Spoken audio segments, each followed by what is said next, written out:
Peganglah tanganku Roh Kudus setiap hari. Ku tak dapat jalan sendiri tanpa Roh-Mu. Bawalah diriku kepada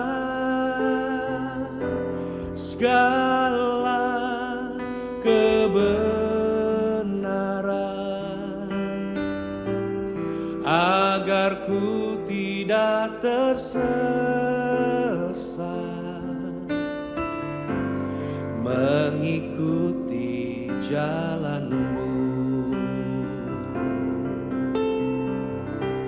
Silakan duduk, saudara.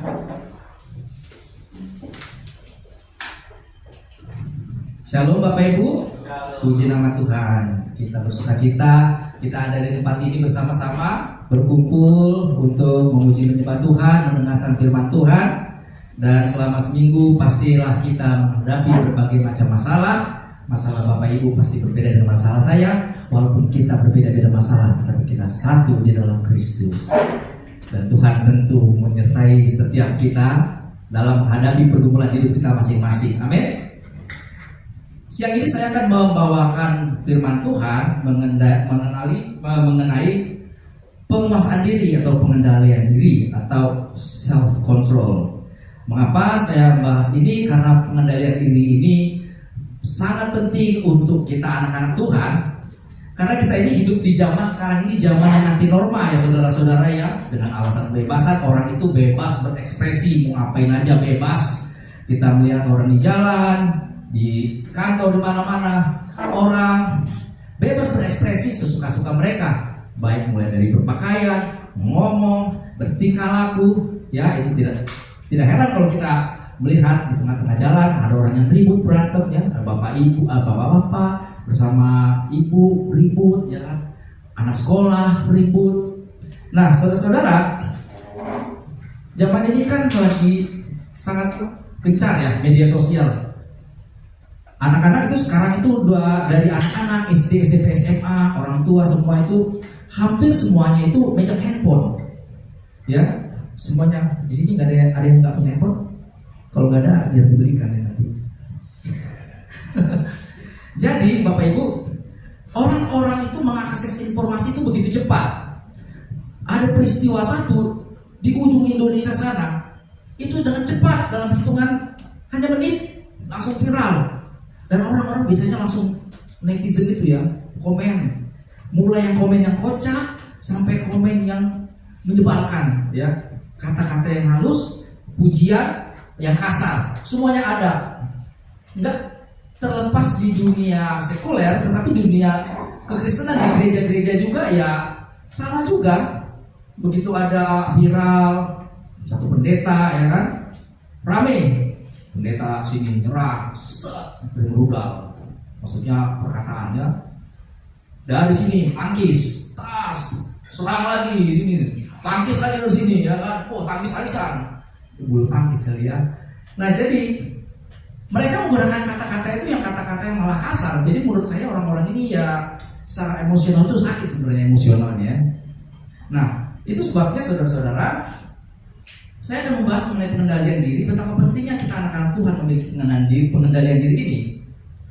Karena pengendalian diri ini berperan penting sebab kita anak-anak Tuhan untuk menunjukkan bahwa kita itu adalah anak-anak Tuhan yang berbeda dengan orang-orang dunia. Tapi pengendalian diri ini merupakan topik yang agak berat juga buat saya ya. Sebenarnya ya karena saya sendiri nggak mengendalikan diri Pak.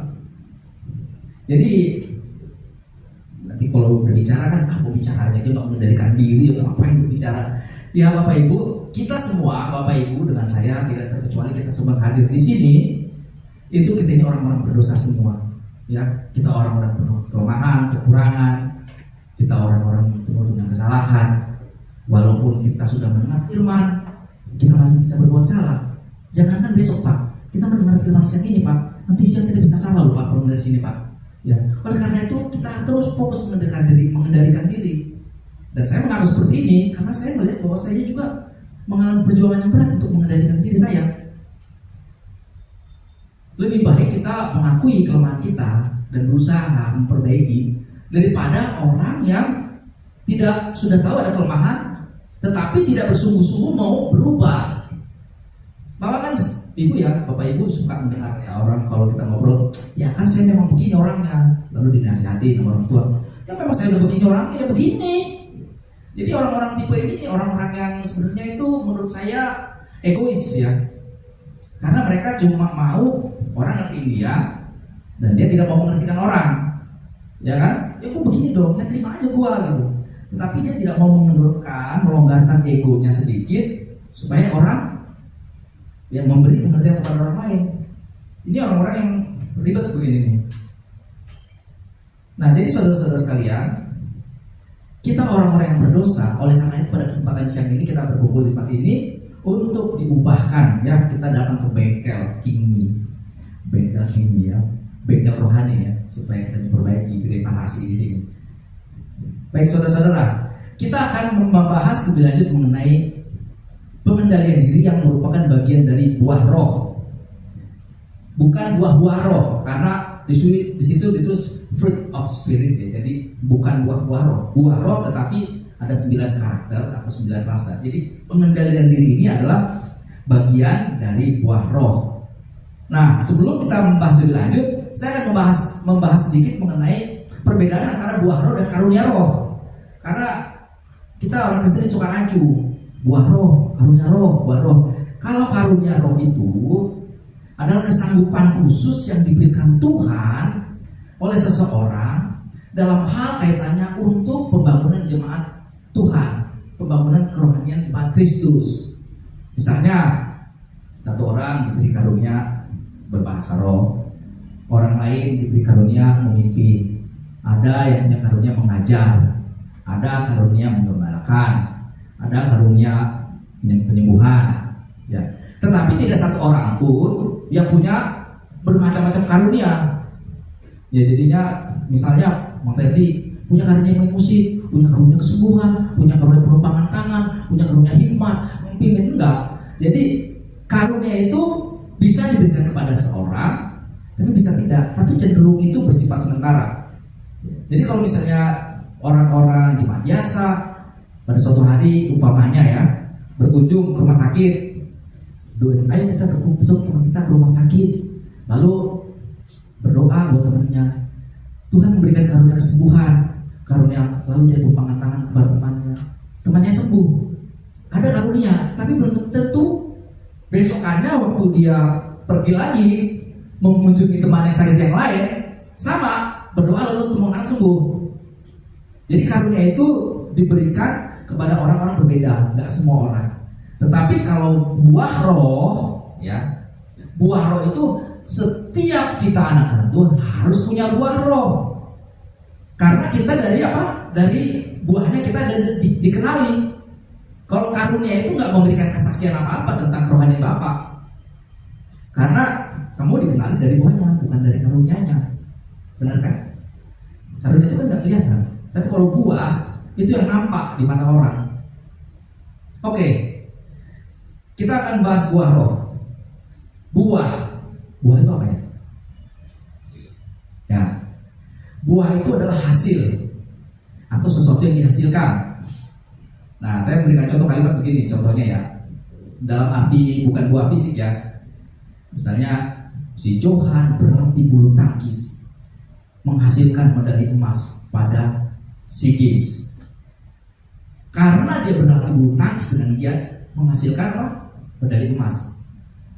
Nah, kalau buah roh adalah hasil pergumulan seseorang ketika orang itu menyesuaikan diri berjalan bersama Roh Kudus. Kita baca dulu ya, Galatia 5 ayat 16. Bisa ditampilkan Galatia 5 ayat 16. Oke. Sudah ketemu Bapak Ibu? Galatia 5 ayat 16. Oke. Saya bacakan ya. Maksudku ialah hiduplah oleh roh, maka kamu tidak akan menuruti keinginan daging. Nah, itu kata hiduplah oleh roh itu kalau dalam versi bahasa Inggrisnya itu King James-nya itu berjalan di dalam roh. Jadi kalau saya artikan kalimat itu dalam King James, maksudku ialah berjalanlah dalam roh, maka kamu tidak akan menuruti keinginan daging. Nah, kalau saya menggunakan bahasa yang lain, kalau kita berjalan dalam roh, kita akan mengikuti keinginan roh. Kalau kita berjalan dalam daging, kita akan mengikuti keinginan daging. Jadi buah roh itu adalah hasil dari perjalanan kita bersama roh, tuntunan roh, kita seirama, seiring dengan roh. Ini prosesnya bukan proses yang singkat, bukan proses yang sehari. Ini proses yang berhari-hari, bertahun-tahun sepanjang kita hidup. Jadi gak ada buah roh itu mistis, itu hasilnya sekejap. Orang yang gak pernah ke gereja, gak pernah baca Alkitab, tiba-tiba datang ke doa malam, ya kan? Doa malam terus dia muter gitu ya. Sebenarnya karena AC-nya dingin, bukan karena apa-apa. Lalu dia merasa jamah, besok paginya dia langsung cling. Wah, baik, langsung ada buah rohnya lengkap. Rendah hati, penyabar, penolong, pemurah, sukacita. Lalu di ronsen hatinya, wah ada gambar buah di sini ya kan, ada gambar buah warna pink ya, kelihatan gitu, kelihatan ke lembut gitu. Enggak, jadi buah roh itu adalah pergumulan seorang setiap hari Pak, bukan sikap. Kalau orang menanam mangga itu emangnya 2 hari langsung tumbuh? Enggak. Jadi untuk menghasilkan buah mangga itu ya perlu proses, ditanam, dikasih apa? Dipupuk. Setelah tumbuh juga nggak langsung berbuah, nunggu beberapa tahun. Pas sudah berbuah, nggak langsung bisa dinikmati juga. Kadang-kadang buah itu gagal. Ya. Saya itu nanam pohon mangga ya di rumah ya. Waktu anak saya baru lahir anak pertama itu, saya nanam pohon mangga. Berbuahnya itu ketika anak saya umur 9 tahunan Pak. Buahnya gede-gede ya. Mungkin pernah saya kasih manis-manis buahnya. Jadi kalau nanti buahnya udah ada, saya udah nikmatin. Ayo panen, kita panen buah mangga. Panen di depan rumah, banyak banget buahnya. Jadi banyak saya kasih tetangga-tetangga gitu. Karena karungan buahnya. Nah itu memerlukan waktu. Jadi berjalan dengan Roh Kudus itu bukan instan. Bukan kayak tadi orang datang semalam 2 malam langsung celing, ada kejadian mistis itu kan. Enggak. Jadi itu perlu respon. Nah kalau kita baca itu kan Roh Kudus di dalam Yohanes 16 ayat 13 ya. Roh Kudus memimpin kamu ke dalam seluruh kebenaran. Memimpin, bukan menggendong Pak. Kalau memimpin itu artinya Roh Kudus memimpin, kita berjalan. Ya, kita berjalan dalam pimpinan Roh Kudus. Sehingga hasil pergaulan kita dengan Roh Kudus akan memanifestasikan buah roh. Kasih, sukacita, damai sejahtera, sabar, murah, lemah lembut, penguasaan diri. Nah, yang akan kita bahas ini adalah yang penguasaan diri ini. Jadi apa itu penguasaan diri? Penguasaan diri apa? Saya pengen kalian bisa jawab Pak. Penguasaan diri. Yang dikuasai itu apa? Diri. Diri itu apa? Diri itu adalah seluruh keberadaan kita, termasuk di dalamnya karakteristik, mentalitas, kesadaran, keinginan, semua yang ada dalam diri kita ini yang harus kita kendalikan. Jadi pengendalian diri itu bukan hal yang mudah Bapak Ibu. Bahkan pendeta itu juga mengalami proses perjuangan. Karena tadi seperti yang awal saya bilang, setiap orang itu punya kelemahan-kelemahannya sendiri yang harus diperjuangkan untuk diubah. Mengapa penting pengendalian diri? Mengapa pengendalian diri itu penting? Ya, beberapa alasan yang akan saya jelaskan kepada saudara ya. Mengapa pengendalian diri itu penting? Pertama, pengendalian diri merupakan bentuk ketaatan kita kepada Allah dan mencegah kita dari berbuat dosa, ya. Bentuk ketaatan dan mencegah kita dari berbuat dosa. Kalau nggak ada pengendalian diri, kita bisa terus kebablasan berbuat dosa. Kematangan seseorang, orang kalau Bapak Ibu bertemu dengan orang, kematangannya, kedewasaannya itu bisa dilihat dari kemampuan dia mengendalikan diri. Anak-anak itu belum mempunyai pengendalian diri yang seperti kita. Jadi kalau orang dewasa suka ngambekan, nah makanya dibilang bocil, kayak bocil. Karena anak-anak itu belum memiliki pengendalian diri yang kuat seperti kita, belum mengalami perjalanan hidup yang panjang. Tapi kalau orang dewasa sudah mengalami perjalanan hidup yang panjang, ya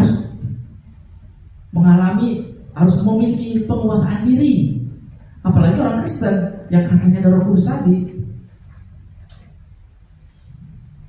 Jadi pengendalian diri bentuk ketaatan kita kepada Tuhan.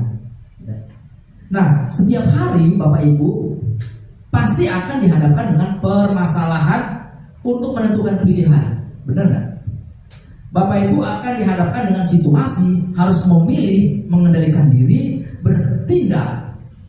Hasil tindakannya itu bisa jadi tindakan yang salah, merupakan bentuk penyimpangan atau ketidaktaatan, atau tindakan yang merupakan bentuk ketaatan. Contohnya kalau ada dua orang, pria, dua wanita, dua sejoli memiliki kesempatan untuk berdosa, berzina, lalu salah satu pihak dia di dalam hatinya berusaha mengendalikan dirinya, mengendalikan hasratnya, nafsu birahinya, dia berkata tidak berdosa, aku gak mau. Lalu dia berkata enggak, saya gak mau. Nah, orang itu sudah menunjukkan pengendalian diri dan menunjukkan ketaatannya. Lalu dia melarikan diri, berpisah atau mengeluarkan dirinya dari situasi itu. Contoh yang baik itu ya adalah Yusuf di rumah Potifar. Ketika Nyonya Potifar datang ya merayu dia, ini bukan perkara mudah loh ya, bukan perkara mudah untuk kita semua segala umur, bukan perkara mudah mengenai hasrat seksual ini. Jadi Nyonya Potifar ngajak terus. Zaman sekarang itu boro-boro belum aja diajak, malah diserang duluan Pak. Karena ini diajak loh.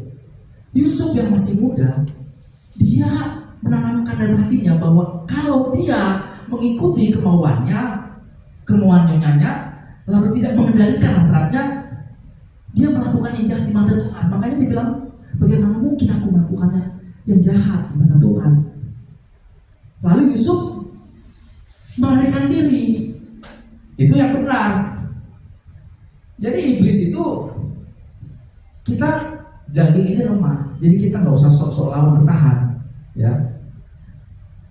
Ya mungkin kalau kejadiannya di orang-orang dunia ya mungkin sama Pak ya, mungkin ketika di akhir itu sama lah, mungkin lari juga, tapi lari dari tempat, nggak lari keluar, lari di tempat.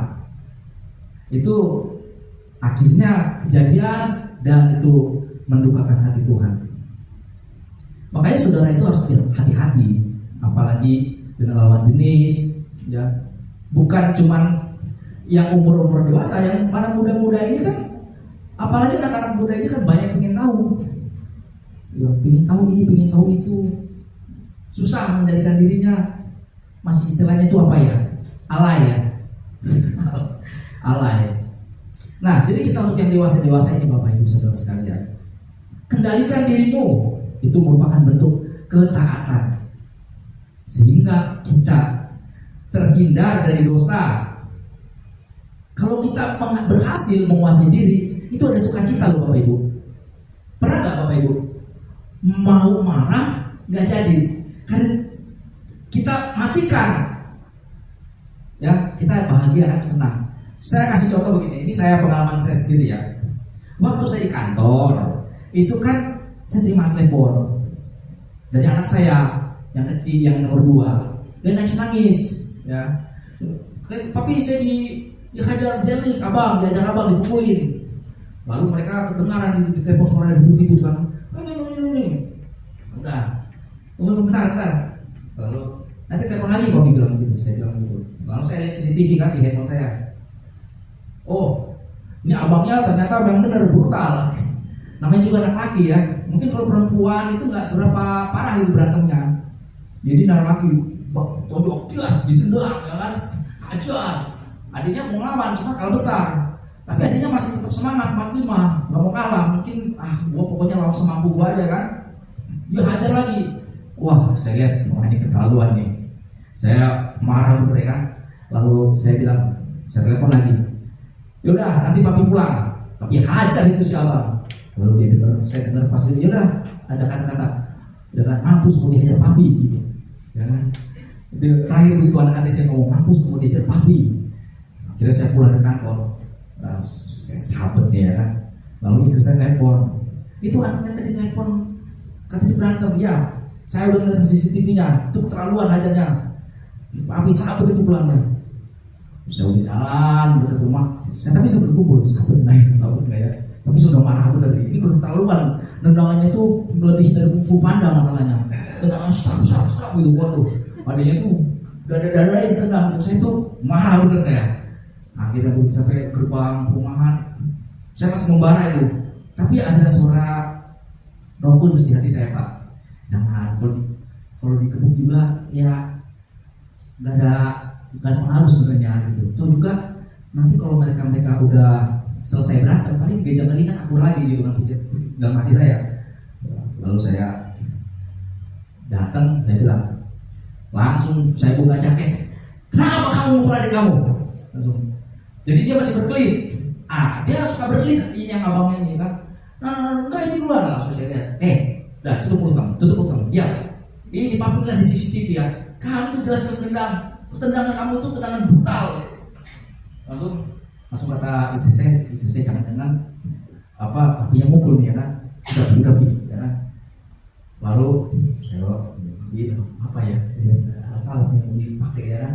Mungkin udah disiapin juga kan bersih, ada sapu, ada ikat pinggang ya kan. Saya marah bener ya kan. Berusaha marah-marahin. Akhirnya jangan mukul kan. Saya lihat nggak ada. Jangan mukul. Tolong jangan mukul lah ya kan. Akhirnya berhasil saya nggak mukul. Pas begitu selesai nggak mukul, saya kamar saya di nggak mukul ya. Itu bagus. Berarti saya kalah, nggak bisa menjadikan diri. Akhirnya saya bisa lolos pada saat itu ya. Kejadian itu lolos. Di lain waktu saya puji juga. Kejadian itu saya berhasil. Jadi saya tuh udah sukacita gitu, damai gitu. Waduh, gak jadi mukul, ya tenang ya. Coba kita baca Amsal, Pak.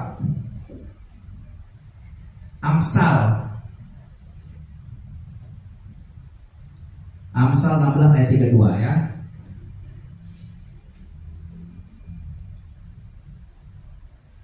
Amsal 16 ayat 32. Orang yang sabar melebihi seorang pahlawan. Ya, orang yang sabar melebihi seorang pahlawan. Orang yang menguasai dirinya melebihi orang yang berebut kota. Kok kenapa ya orang sabar, orang penguasa diri disandingkan dengan orang yang berebut kota ya? Apa hubungannya ya? Jadi Amsal membandingkan ini orang yang punya penguasaan diri dan ini orang yang berebut kota. Tapi katanya orang yang menguasai diri lebih daripada orang yang merebut kota. Jadi begini, pengertiannya begini. Orang merebut kota itu bukan pekerjaan mudah, ya. Perang zaman dulu itu kan konvensional. Jadi si pemimpin perang ini, sebelum dia menaklukkan kota itu, dia punya strategi. Ini pemimpin ini cerdas pasti bukan orang malas, ya pasti cerdas. Orang malas punya strategi. Dia lihat itu kota, benteng sebelah sana, benteng itu biasanya ada pemanah. Dia akan menghitung pasukannya berapa, dia akan menghitung korbannya kira-kira berapa. Nggak mungkin dia akan nggak menghitung korbannya, pasti ada korban, pasti ada yang mati. Nah, begitu mereka maju merangsek menaklukkan kota itu dengan susah payah, lalu mereka menang, lalu mereka pulang, Itu biasanya ketika menang perang pulang, itu mereka dielulukan, dipuji-puji oleh rakyatnya. Ya, seperti Daud waktu pulang perang, itu kan dipuji-puji oleh rakyatnya. Nah, betapa sulitnya menaklukkan sebuah kota, tetapi menaklukkan diri itu sebenarnya lebih sulit daripada orang yang menaklukkan kota tadi, Pak. Itu maksudnya. Jadi orang yang menguasai dirinya lebih daripada orang yang menaklukkan kota. Kalau Bapak Ibu bisa menaklukkan diri, itu lebih hebat daripada pahlawan yang tadi. Kalau pahlawan yang tadi mendapat pujian dari rakyat, dari raja, kalau kita mendapat pujian dari Bapa di surga. Amin. Jadi kendalikan dirimu. Amarah, pikiran, perasaan, kehendak, keinginan. Nah, poin satu ini yang saya katakan, pengendalian diri membuat kita terhindar dari dosa. Paulus di dalam Galatia 5 ayat 9, sebelum dia membahas mengenai buah roh, Paulus tadi coba ditampilkan ya, Galatia 5 ayat 19. Sebelum ayat ke-22, Paulus itu sudah menulis mengenai perbuatan daging ya. Galatia 5 ayat 19. Oke. Bertemu ya, saya bacakan.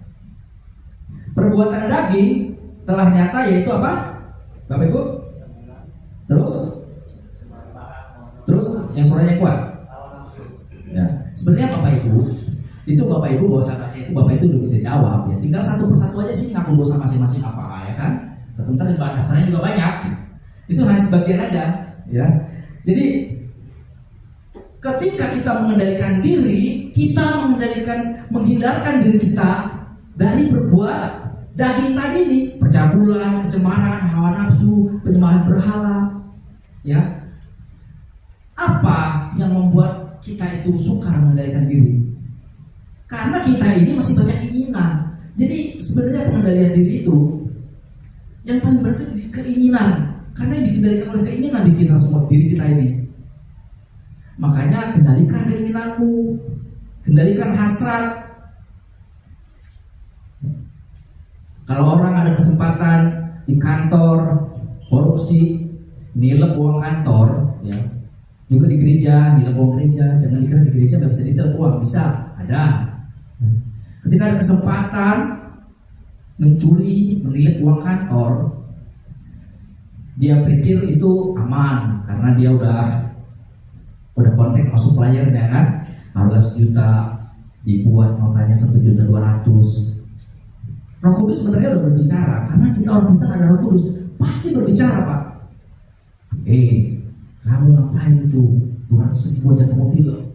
Tapi karena dia ada keinginan, pengen punya duit, pengen beli handphone baru yang bagus, pengen cepat kaya, dia tidak mengendalikan keinginannya, akhirnya dia nilep uang. Emangnya langsung cepet kaya ya nilep uang 200.000, 300.000 ya? Ada nggak yang di sini gitu ya? Saya harap nggak ada ya. Malu ya, kita anak Tuhan. Pakai pemalsuin bon lah. Mungkin ada yang bapak ibu yang kerja di kantor juga ya.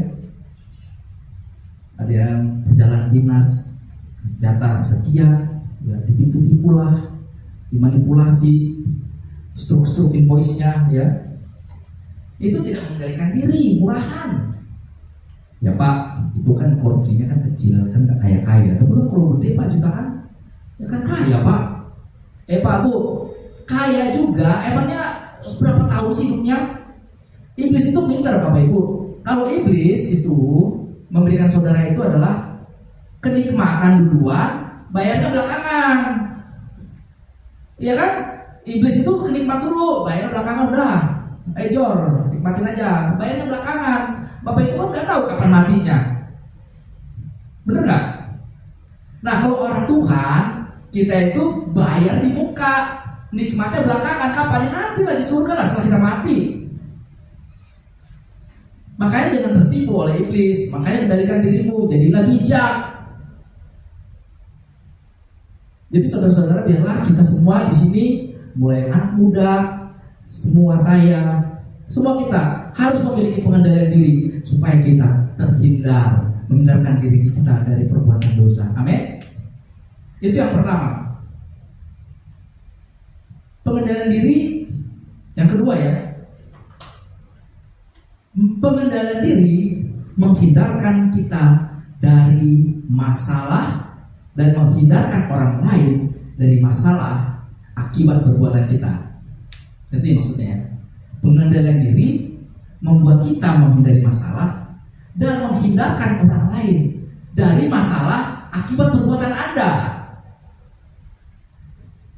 Kita ini sebenarnya anak-anak Tuhan ini dimanapun berada harus membawa diri kita, membawa keteduhan Bapak Ibu kehadirannya. Jangan Bapak Ibu dimanapun berada itu membawa keonaran, troublemaker. Kalau Bapak Ibu troublemaker, ya dimanapun tuh nggak disukai. Mau ngelamar kerja juga susah, temperamen, galak, ngomongnya kasar. Kalau sifat Anda itu agresif, ya ngomongnya tuh kasar, membentak. Bagaimana coba mau berteman, punya teman, diterima di lingkungan sekitar, di keluarga besar? Ada nggak kayak gini? Ada. Yang pelitnya minta ampun, nggak mau memperhatikan orang, ada. Jadi jangan terjadi troublemaker, ya. Troublemaker itu membuat masalah. Harusnya kita anak Tuhan itu bawa keteduhan, bawa damai sejahtera. Jadi kalau kehadirannya saudara itu diharapkan, oh si Anu gak datang, ya kalau si Anu gak datang kayak enak loh, harusnya ada dia supaya enak. Jangan sebaliknya, oh si Leni gak datang, puji Tuhan Ci, gak datang aja kamu, kan ada si Anu, enggak dia gak datang ya, oh ya gak datang, dia udah sampai gereja, wah bahagia. Padahal yang si orang tadi, yang si karakternya buruk tadi, itu dia nggak merasa karakternya buruk. Biasanya orang begitu Pak, kalau karakter buruk tuh nggak merasa. Padahal kalau dia disinggung sedikit dia paling marah. Makanya saudara suka kendalikan diri saudara. Sebabnya kalau saudara itu nggak mengendalikan diri, yang kena akibatnya itu bukan cuma saudara, yang kena akibatnya anak, istri, keluarga besar, pelayanan. Contohnya ya, misalnya suami istri marah-marah ya, istri sama suami marah-marah karena suaminya itu suka berubah-ubah rencana ya kan. Kamu sih orangnya berubah-ubah rencana, ya kan begini. Lalu istrinya karena dia nggak mengendalikan lidahnya, dia mengeluarkan, kamu tuh memang laki-laki pelin-pelan. Suami nggak terima dibilang laki-laki pelin-pelan kan. Laki-laki kan harusnya menjaga ya, suami tegas, bisa ambil keputusan, tapi dia bilang kamu tuh laki-laki pelin-pelan. Kesel ya kan, wah bawa mobil zigzag keluar dari gereja sini nih, GS. Saat zigzag, sampai di sana ada keluar dari motor dari gang, wah nggak sempet banting setir kanan, nabrak warung kopi, ya kan, warung kopinya hancur, yang lagi ngopi buyar semua, urusan jadi panjang. Kemudian apa? Minta ganti. Yang tukang jual kopi minta ganti rugi. Dia harus membayarkan uang orang ini. Yang punya mobil rusak, lupa asuransinya belum dibayar, tekor 2 kali. Dia rusak, waduh rusak. Istrinya malah main gara-gara kamu nih. Waduh cuma dibilang pelin-pelan aja. Ya kamu sih ngapain kamu bisa pelin-pelan? Wah ribut. Orang yang punya warung, walaupun diganti, emang langsung bisa jualan besoknya? Gak bisa jualan. Orang hancur. Yang punya warung apa? Nunggu beberapa hari. Belum lagi otot-ototan dulu ya kan soal berapa negonya. Lama gak bisa waktu. Mobil yang dipakai buat kerja, gak bisa dipakai buat kerja. Gak bisa ngantar anak sekolah. Akhirnya anak sekolah semprit, keluar biaya lagi. Banyak biaya. Akhirnya semuanya mengalami kerugian. Akibat nggak mengendalikan diri, menahan emosi tadi. Jadi akibatnya bisa berdampak pada orang sekitar Bapak Ibu. Makanya hati-hati bertindak, kuasai omongan. Jangan sembarangan apa itu? Saya menggunakan kata yang kasar aja ya, jangan sembarangan ngebacot lah istilahnya. Kalau jangan sembarangan bicara terlalu halus. Jangan sembarangan ngebacot kau gitu ya. Biar kelihatan bataknya gitu ya. Jangan sembarangan bicara. Tahan. Ya. Nah, contoh lagi ya saudara-saudara. Contoh bagaimana perilaku kita pengendalian diri ini mempengaruhi orang-orang di sekitar kita berakibat buruk. Nih, ini pernah kejadian juga, tapi bukan saya. Tapi saya hampir mengalaminya. Sudah tahu dikasih jadwal pelayanan hari Minggu, Pak. Pelayanan hari Minggu. Malam pergi ke PRJ. Malam Minggu kan PRJ sampai malam. Ya kan? Pergi malam PRJ. Agak krimis. Pulang malam-malam sampai rumah jam 1:30, Pak. Kemudian sampai rumah nggak langsung bisa tidur karena tadi ngopi di PRJ. Karena minum banyak kopi nggak bisa tidur. Kemudian tidurlah dia jam 2:30 malam. Akhirnya bangun kesiangan. Waduh, udah jam 7. Wah, gimana nih pelayanan? Ambil handphone, hubungi koordinator. Bu, mohon maaf, saya tiba-tiba sakit kepala. Dia nggak kasih tahu kalau dia ada PRC dari mana kan? Saya tiba-tiba sakit kepala. Yang hubungi koordinator kesal dong, pagi-pagi telepon sana cari pengganti ya kan? Kamu bisa nggak menggantikan ini? Nggak bisa. Kamu bisa? Oh, saya nggak bisa lagi di luar kota. Pelayanan terganggu gara-gara kamu nggak bisa menguasai diri sampai malam larut malam melakukan hal-hal yang nggak penting di luar sana. Padahal besok pelayanan terganggu. Bukan cuma kamu aja yang sakit kepala. Yang penting sakit kepala sembuh. Coba kalau nggak sembuh gimana coba? Kamu syok kan? Itu makanya pengendalian diri Bapak Ibu kita penting. Jangan karena sebentar perkara happy ya, tolonglah ya kita semua di sini. Bukan cuma untuk masalah pelayanannya, dalam hal lain juga. Kalau saudara itu nggak mengendalikan diri, emosi, perkataan, perbuatan bisa rusak, baik berakibat buruk di keluargamu, orang sekitarmu, pelayanan di gereja. Amsal 25 ayat 28. Orang yang tidak dapat mengendalikan diri adalah seperti kota yang roboh temboknya. Nah, jadi begini, kota zaman dulu itu bukan seperti kota sekarang, terbuka semua. Kota zaman dulu itu kecil-kecil, ya. Kalau saudara sudah nonton film-film kolosal itu ya, pernah nonton film kan? Belum pernah? Ya, santai di bioskop nonton, penting jangan setiap hari ya. Nah, jadi saya pernah menonton film judulnya itu Troy. Ya, mungkin anak-anak yang lahir baru-baru lahir mengerti Troy ya. Itu kalau yang lahir tahun 2000 itu tahu sekitar tahun 2000-an tuh Pak, Troy. Itu kota itu bentengnya tinggi, besar. Nah, kota kalau perang itu yang pertama diserang itu adalah pertama benteng-benteng karena di sana ada banyak pemanah-pemanah. Kemudian yang pertama akan dihancurkan adalah pintu. Mereka kan menggunakan alat itu ya, katapult ya. Itu yang melontarkan semacam batu. Nah, batu itu kadang mereka juga ada apinya ya. Dilontarkan itu untuk menghancurkan tembok. Kalau tembok itu sudah runtuh, itu secara psikologis menghancurkan moral dan psikologis tentara yang di dalam. Mereka bilang, sudah hancur. Rakyat udah pasti ketakutan, lari ya. Wah, panik semua. Kota yang hancur. Jadi, kalau kota sudah hancur, temboknya sudah hancur, berarti pertahanan kota itu sudah selesai. Hampir pasti sudah dikalahkan. Kalau sudah temboknya runtuh. Begitu juga pengendalian diri. Pengendalian diri itu adalah tembok melindungi kita Bapak Ibu dari masalah, melindungi Bapak Ibu dan saya dari masalah. Tembok itu perlindungan, pengendalian diri itu perlindungan kita. Tetapi ini yang menjadi masalah buat kita semua adalah kita kenapa tidak bisa konsisten setiap hari mengendalikan diri. Hari ini bisa, besok enggak.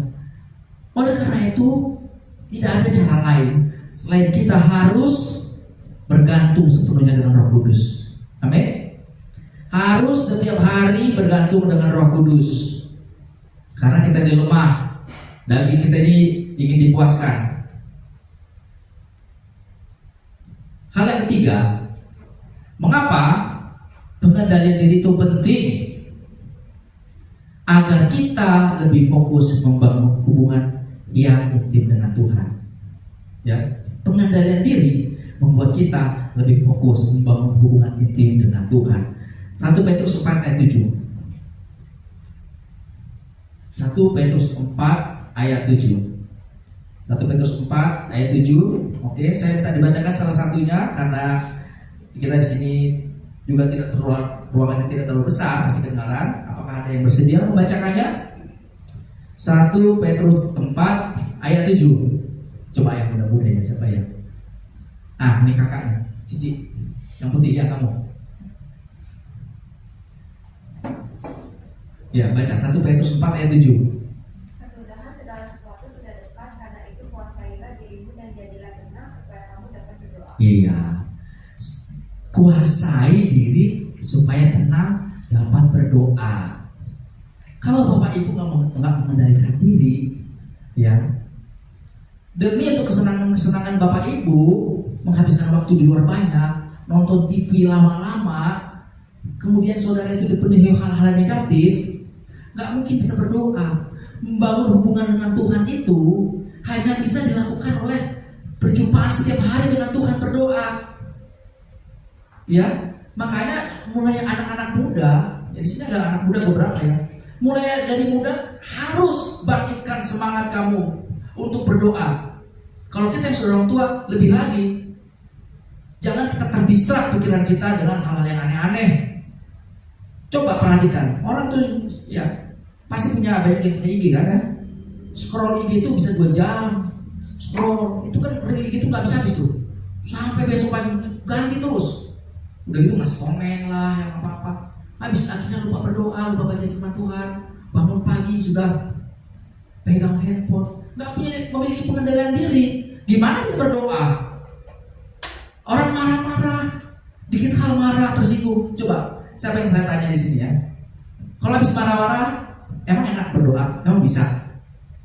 Nggak ada. Terus marah-marah berantem, ngomong kasar terus masuk kamar. Oh, terpujilah Tuhan, terpuji namanya, Yesus Allah perkasa. Itu mah bokis.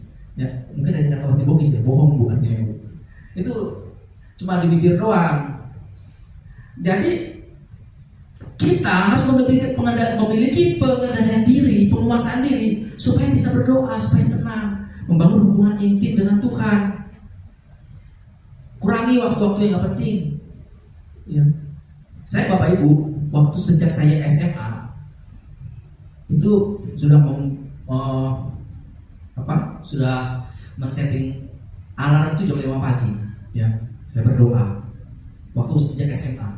Kemudian sejak saya kuliah, saya setting pagi itu jam 4. Jam 4 pagi alarm saya bunyi, saya berdoa. Saya padahal kos saya gini, di belakang pengadilan negeri nih, kos saya dulu. Jam 4 pagi saya berdoa. Yang punya orang itu orang Kristen yang punya kos-kosan itu. Dia ngomong saya kan, wah kaget tadi malam lu. Tadi pagi kenapa? Ya begitu ada suara apa? Ternyata suara haleluya, haleluya. Lu yang berdoa ya? Iya. Tapi walaupun saya jadi muda itu rajin berdoa Bapak Ibu, itu tidak membuat saya langsung sempurna loh Bapak Ibu. Sungguh dalam mengendalikan diri saya ini saya sering banyak gagal. Makanya saya tertarik membawakan tema ini, pengendalian diri, supaya saudara dan saya itu kita semua bersama-sama bertobat, berubah. Ya. Yang masih muda, dulu saya kuliah ya. Kuliah di stay. Saya bangun jam 4, saya doa, saya di jam 5. Jam 5, kemudian selesai, saya olahraga, lari pagi. Larinya saya itu bukannya dekat lah. Itu Diamond itu, tahu kan Diamond ya? Ancol situ. Dari ujung itu sampai ujung habisnya landas pacu itu Pak, apa? Jibung ya. Benyamin Sueb. Itu kan landas pacu panjang tuh dari Diamond itu, tol itu. Saya lari pagi tuh. Hampir setiap hari, kecuali Sabtu dan Minggu. Pagi jam 5 saya bangun berdoa ya dengan firman Tuhan. Dulu masih ada siaran radio jam 5 pagi itu, suara khotbah, suara di RPK FM. Saya mengendalikan diri saya mendisiplinkan diri saya supaya bisa berdoa. Saya jarang tidur di atas jam 12. Karena kalau di atas jam 12 saya pasti gak bisa bangun jam 4 waktu itu kuliah. Kemudian setelah lari pagi saya mempersiapkan buku, lalu saya berangkat kuliah dan Tanjung Priok ke Rawamangun. Itu saya lakukan.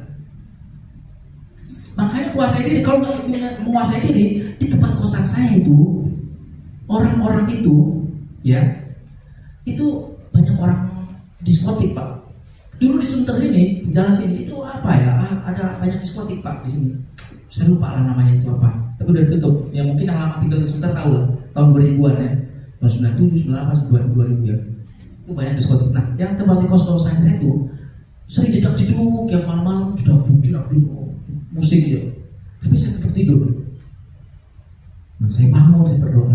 Makanya oleh karena itu saudara-saudara, mari kita kendalikan dirimu supaya apa? Dapat tenang, dapat berdoa. Singkirkan hal-hal yang gak perlu. Ngapain tidur sampai larut malam gak bisa bangun pagi, bener gak? Saya kadang-kadang itu ya, Bapak Ibu, tengah malam anak saya itu suka bangun, ya, suka pipis. Kemudian setelah bangun, biasanya saya nggak langsung bisa tidur. Bapak Ibu mengalami juga ya? Kan habis bangun, nganterin dia ke kamar mandi, nggak langsung blok tidur lagi nggak bisa. Jadi kadang-kadang saya buka, masih ada WA gitu ya, saya buka. Saya lihat itu pelayan-pelayan tukang juga masih online itu malam. Itu online sama siapa ya setengah 2 malam ya? Coba online setengah 2 malam, itu chatting sama siapa kali? Chatting malam-malam itu nggak bener. Saya menduga ya, nggak selalu salah ya, tapi nggak bener. Saya lihat, online setengah 2 malam, buset. Coba online setengah 2 malam di WA-nya itu online, lama saya cek lagi.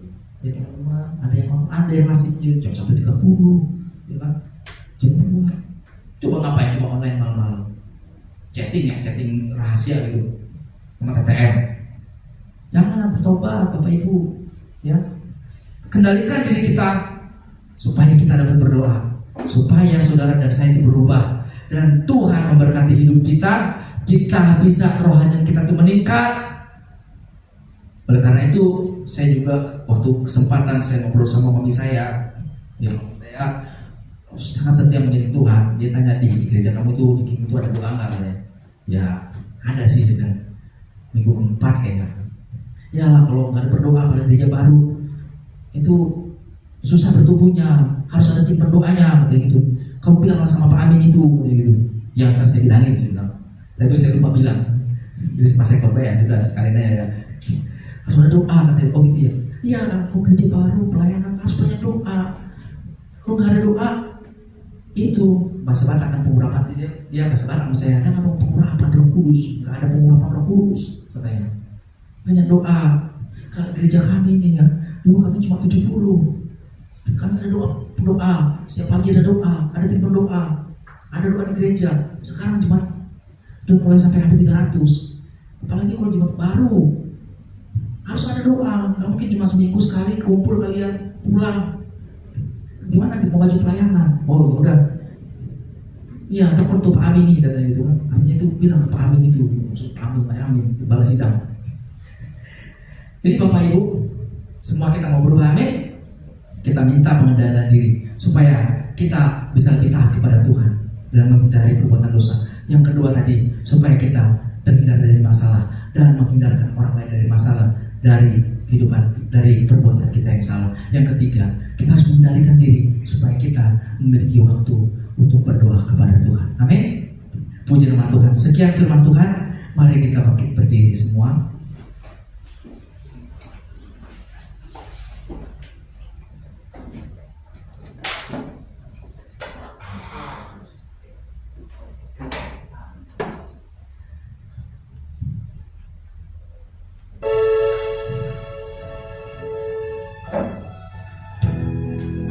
Peganglah tanganku Roh Kudus setiap hari.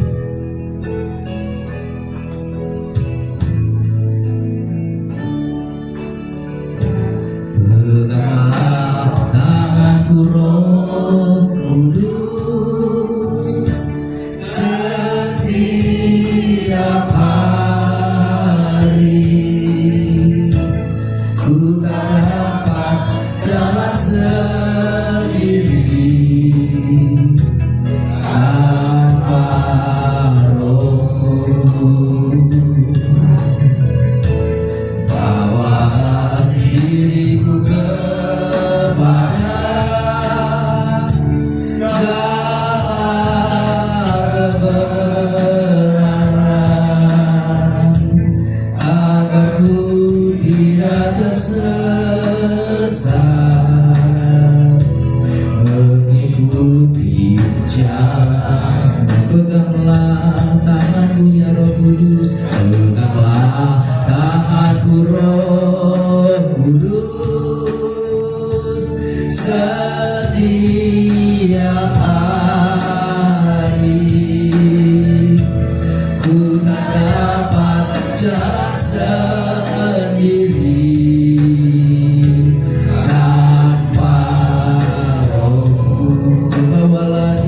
diriku, bawa diriku kepada segala kebenaran, agar ku tidak tersesat ya Tuhan, mengikuti. Peganglah, kita lebih sungguh lagi. Peganglah tanganku ya Roh Kudus. Peganglah tanganku Roh. Pegang tangan kami ya Roh Kudus. Kami menyadari kami lemah. Kami menyadari kami sering berbuat dosa dan salah di hadapan-Mu. Kami mohon Tuhan Roh Kudus. Kami tidak dapat jalan sendiri. Kami hanya sadar kepada-Mu.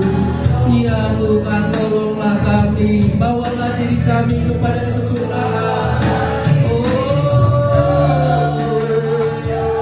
Bawalah kami segala kebenaran, agar ku tidak tersesat,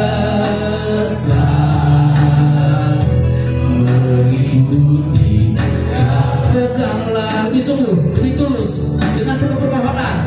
Peganglah tangan Roh Kudus. Amin.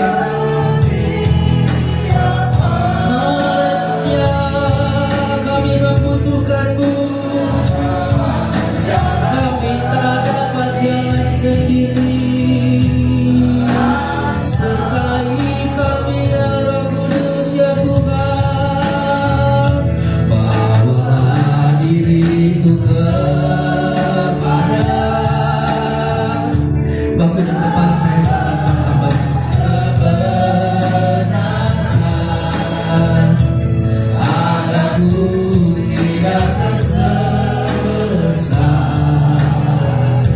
mengikuti agar ku tidak tersesat, agar ku tidak tersesat, mengikuti jalan-Mu. Terima kasih Bapa surga buat kebenaran firman-Mu.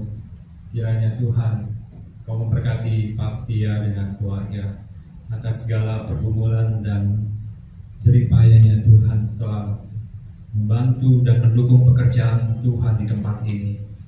Tuhan memberkati dalam setiap kehidupannya, dalam pekerjaannya, dalam rumah tangganya.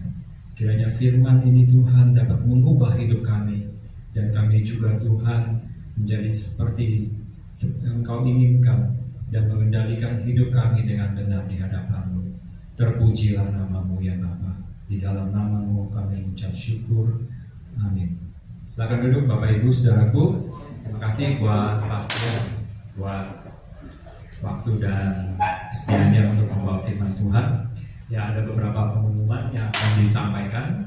Nanti minggu depan kita ada pemberitaan firman Tuhan yang dilayani oleh Bapak Adolf Butar-Butar. Ya, saudara bisa hadir kembali di tempat ini, dan kalau bisa ya bawa teman gitu ya, bawa saudara, bawa kerabat, atau bawa ya sanak famili untuk bisa datang bersama-sama. Dan berikutnya saudara ada persembahan yang saudara bisa berikan baik melalui kotak dan juga melalui transfer rekening. Oke, terima kasih. Kita akan akhiri saudara ibadah kita hari ini, dan kita minta saudara bangkit berdiri. Kita akan berdoa dan memohon Tuhan menyertai dalam perjalanan hidup kita masing-masing. Kita angkat pujian yang tadi Pak, peganglah tangan Roh Kudus.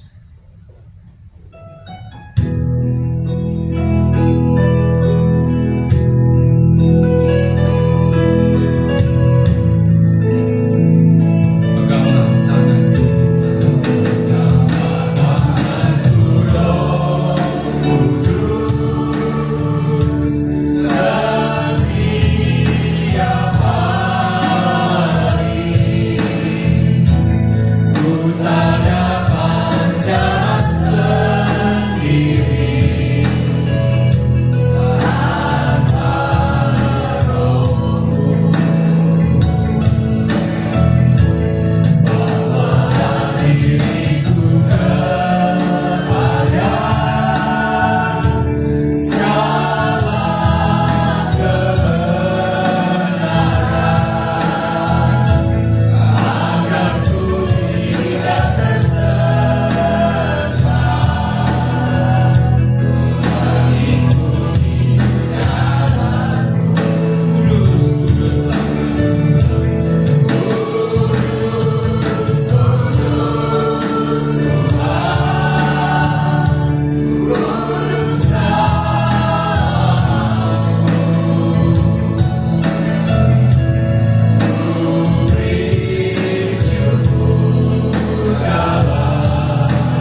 Kami membutuhkan pertolongan dan penyertaan-Mu di dalam hidup kami. Peganglah Tuhan tangan kami, peganglah dalam hidup kami Tuhan. Karena tanpa-Mu Tuhan kami tidak bisa berjalan sendiri. Tanpa-Mu Tuhan kami tidak bisa melakukan kehendak-Mu dengan sempurna. Dan tanpa penyertaan-Mu Tuhan kami akan sia-sia. Bapa di surga, kami bersyukur Tuhan buat kebenaran firman-Mu yang telah disampaikan oleh hamba-Mu. Ajar kami Tuhan untuk lebih lagi mengendalikan hidup kami, mengendalikan pikiran kami, perkataan dan seluruh sikap hidup kami Tuhan. Agar setiap apa yang nyata ataupun tersembunyi Tuhan itu adalah berkenan di hadapan-Mu Tuhan. Ampuni Tuhan, mungkin ada yang kami perbuat yang tidak berkenan. Ada setiap langkah dalam kehidupan kami Tuhan, dalam setiap keinginan, pikiran dan kehendak kami yang tidak menyukakan hati-Mu. Ampuni kami ya Bapa. Bapa di surga, kami berdoa kiranya Tuhan mau menyertai pekerjaan Tuhan di tempat ini. Dari apa yang ada di tempat kami Tuhan, kami menyerahkan sepenuhnya dalam tangan-Mu. Kiranya Tuhan memberkati seluruh orang-orang yang telah mengambil bagian di tempat ini Tuhan, baik yang tersembunyi maupun tidak Tuhan. Kau memberkati mereka semuanya. Bapa di surga, kami berdoa Tuhan untuk pekerjaan-pekerjaan Tuhan yang ada di negara ini Tuhan, khususnya di bangsa dan negara dan kota kami Jakarta. Kiranya Tuhan memberkati dalam setiap pekerjaan Tuhan dan gereja-gereja-Mu dimanapun berada. Dalam waktu-waktu yang akan datang Tuhan, kami akan menghadapi pemilihan umum dan juga pemilihan presiden dan pemilihan gubernur secara serentak. Kiranya Tuhan memberkati dalam setiap perjalanan fase-fase yang ada ya Tuhan. Engkau memimpin dan menyertai ya Tuhan, sehingga setiap apa yang ada merupakan kehendak dan pilihan-Mu yang nyata ya Bapa. Kau memberkati bangsa ini Tuhan, untuk menjauhkan dari segala perpecahan, dari segala kerusuhan, dari segala keinginan-keinginan orang-orang yang mau menghancurkan negara ini hanya untuk kepentingan pribadi. Ya Bapa di surga, kiranya Tuhan memberkati bangsa ini untuk menjadi bangsa yang baik, bangsa yang besar, dan bangsa yang bisa Tuhan menjadi berkat bagi bangsa-bangsa lain. Terutama Tuhan juga hidup kami yang ada di kota Jakarta ini Tuhan. Engkau memberkati kota ini Tuhan untuk menjadi jauh lebih baik daripada sebelumnya dengan pemerintahan yang baru nanti ya Bapa. Bapa di surga, kami juga berdoa Tuhan untuk seluruh umat-Mu di gereja Kingmi ini Tuhan, khususnya sinode Kingmi dan seluruh gereja-gereja yang tergabung di dalamnya Tuhan, dan juga yang ada di tempat ini, di Sunter ini. Bapa di surga, Engkau memberkati dari setiap pergumulan anak-anak-Mu, dari setiap pimpinan dan keinginan dan harapan yang ada di dalam benak kami Tuhan. Kau memberkati anak-anak muda yang bekerja, yang sekolah, yang kuliah. Kiranya Tuhan memberkati dalam setiap apa yang mereka lakukan, sehingga mereka menjadi orang-orang yang tampil berkualitas dan berhasil ya Bapak. Memberkati juga seluruh umat-Mu tempat ini Tuhan, dalam setiap pergumulan setiap hari, dalam setiap apapun yang mereka hadapi, dalam setiap apapun yang mereka yang tidak mampu hadapi, Tuhan menyertai-Nya Tuhan. Ya Bapa di surga, kami berdoa kiranya untuk hari-hari dan minggu-minggu dan waktu-waktu yang akan datang, kami menyerahkan seluruh keinginan dan harapan kami Tuhan, khususnya di gereja ini dalam tangan-Mu. Kau menyertai ya Bapa untuk setiap pergumulan yang ada, juga untuk Bapak Gembala Pak Amin beserta istri dan keluarga. Engkau memberkati dalam pekerjaannya, dalam pergumulan, dalam setiap apa yang dihadapi dalam setiap hari-harinya Tuhan. Berkati Jackie dengan keluarga juga Tuhan. Kau memberkati dalam setiap pekerjaannya, usaha dan pekerjaan, dan juga dalam seluruh pergumulannya, dan juga Pastia dan seluruh orang-orang yang ada di tempat ini yang tergabung. Kiranya Tuhan menyertai. Ya Bapa di surga, kami berdoa dan kami mohon juga setiap apa yang kami yang tidak kehendaki Tuhan, yang sering kami lakukan, yang tidak kami sadari, ampuni ya kami ya Bapa. Biarlah Tuhan dalam setiap hari-hari hidup kami, di dalam waktu-waktu yang akan datang, dimulai dengan hari ini dan seterusnya, kami bisa berpadanan dengan Engkau. Doa yang tidak sempurna ini Tuhan, kami tutup dengan doa Bapa kami. Mari saudara kita doa bersama-sama doa Bapa kami. Bapa kami yang di surga, kuduskanlah nama-Mu, datanglah kerajaan-Mu, jadilah kehendak-Mu di bumi seperti di surga.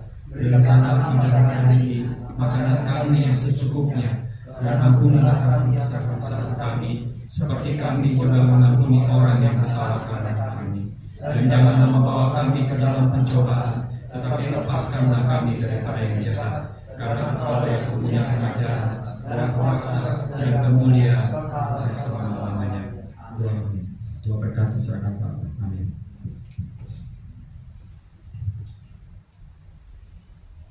Sudah kasih dalam Tuhan, pulanglah dalam damai sejahtera. Tuhan bawalah berkat-berkat Tuhan.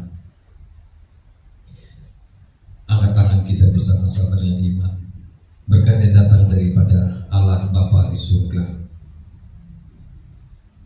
Kasih sayang dari Tuhan kita Yesus Kristus yang telah mati di kayu salib, yang telah memberikan hidupnya, memberikan nyawanya, dan menyediakan bagi kita hidup di surga.